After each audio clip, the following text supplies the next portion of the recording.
俄罗斯成功测试新型武器，或成为美国航母克星，国际网友却提到中国，怎么回事？敬请关注。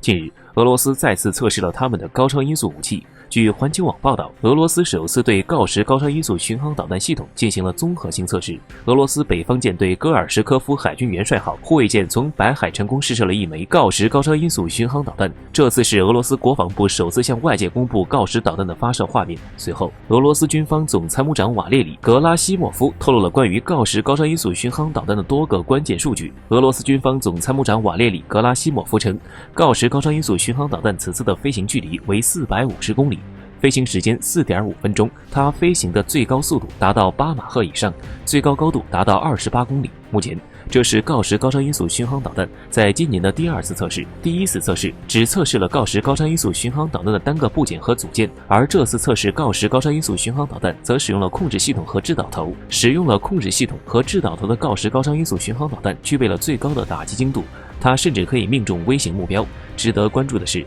在这次试射期间，锆石高超音速巡航导弹在飞往目标的过程中，还进行了一系列非常复杂的机动，从而使它的飞行轨迹变得无法预测，让导弹本身难以被拦截。为此，俄罗斯专家称，锆石高超音速巡航导弹将成为对抗美国航空母舰的有效武器。由此可见，高超音速武器的威力确实不容小觑。因此，俄罗斯的这一消息一经报道之后，就立刻引起了国际网友的关注。然而，有网友却说道：“下一个轮到中国，这是怎么一回事呢？”为此，有分析人士称，目前我国的东风17高超音速导弹已经服役，证明我国在高超音速武器的这一领域上的技术已经位于世界前列，并领先于美国。也就是说，我国只要在东风17高超音速导弹的基础上加以改进的话，我国也能够研制出海上高超音速反舰导弹，并且美国的高超音速武器还没有完全制造出来，所以说我国很有可能在海上高超音速反舰导弹上再次领先于美国。不得不说，俄罗斯此次测试锆石高超音速导弹确实给美国带来了非常大的威慑力。同时，